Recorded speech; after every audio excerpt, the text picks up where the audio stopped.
Jackie this week, and we welcome to the desk Bob Riley, President and CEO of Feed Energy Company, serves on the Board of Trustees of the Nature Conservancy of Iowa, and also co-chair of the Governor's Green Ribbon Commission on Parks in Iowa. Busy individual here. First of all, thanks for being here. You're welcome. Appreciate you being here. Tell everybody a little bit about what Feed Energy Company does. Well, Feed Energy it's part of a collection of companies. We call them the Riley Resource Group. We're primarily dealing with ag-type products. We're in the biofuels business. We're in the feed business. We've been around for about 27, 28 years, and we have 100 employees and 3 plants in Iowa, and we're neck deep in the agricultural business. That's a good thing, though. Yes. That's a great thing. But we're here to talk about something that, Jason, has really piqued your interest. Yeah, well, and being neck deep in the agricultural business means you're neck deep in the land, which I imagine is kind of where your interest in the I Will Fund comes from. And this is something that people have probably heard about in the news, but if you would, give us a little background information on the fund's creation and where it's gone or not gone from there. Back in the, I'm going to say the early 2000s, the legislature determined that they did not have a very good way to fund environmental issues, so they put together a study group. They turned around and made a recommendation to the legislature and to the citizens of Iowa to establish a trust fund to segregate some money that would be devoted to outdoor recreation and natural resources. This went to the voters in 2010, passed with 63% of the vote, and today, if it were in the on the ballot, it would pass with 66%. That's our latest polling. We have numbers like 81% of the people in Iowa feel that we need to do something with the outdoor recreation and trails and the soil and water issues that we've got.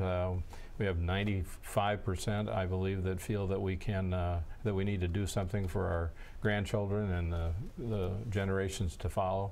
So we've got a lot of public support to do something about these outdoor recreation and environmental and conservation type issues, but we don't have the political will to get anything done. So this passed, what, in 2010? So you've had 5 years of all this funding that went in to help your programs get off the ground. So how are they going? No funding. So the trust was formed, but no money actually went into it. No money was put in. So what are you trying to do now? Well, the way that the wording of the constitutional amendment was set up, it was that when the next tax increase, the next sales tax increase that happened, the first 3/8 of a cent would go to fund this trust fund. Okay. And the legislature has said that we're not going to raise any taxes. So because of that, we haven't had any money go into So it's the all fund. contingent on that happening? Yes. Okay. And it so didn't this happen, was so now you, was this a placating thing? Okay, we'll quiet these guys down. We'll create this fund. That'll buy us some time. And well, I mean, I think it was Biden that said, "Don't tell me what your priorities are. Show me your budget, and I'll tell you what your priorities are." Yeah. So you could say that there was a little bit of, I guess, disconnect between what the citizens wanted and then what we actually ended up doing. So lawmakers start today in the State House. What is your message now? So we know the thing didn't get funded. You're disappointed. Everybody can get on board with what you're saying mostly, but there's real things that need to happen, like money needs to go in places. What is it that you're advocating for? What do you need from the public? What do you need from our viewers who are like, hey, this guy has a great idea. What should we do? 4 or 5 Register editorials in the last few weeks have talked about focus on the fixes and a legislative to-do list, and the governor should have a legacy to leave.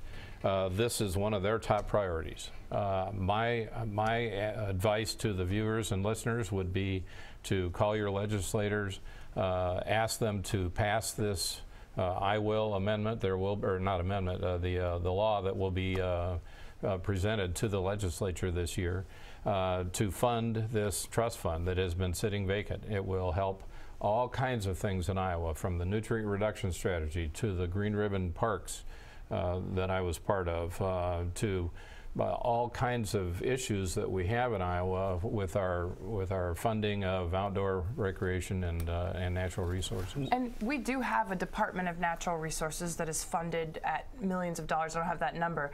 Are you saying what they're doing there is not enough, and we need more? The funding for those for that department has gone down and down and down for the last 20-25 years. It's been a kind of a secondary operation, and we're trying to figure out how to boost that back up again. So Bob, where's this money going to come from then? The 3/8 of a cent tax would be part of a sales tax increase. One of the proposals that we're doing for the legislature this year is to have it be a revenue neutral tax increase, so that what we would do would be to raise the filing threshold in the income tax filing for the state of Iowa, and that would roughly offset the sales tax increase.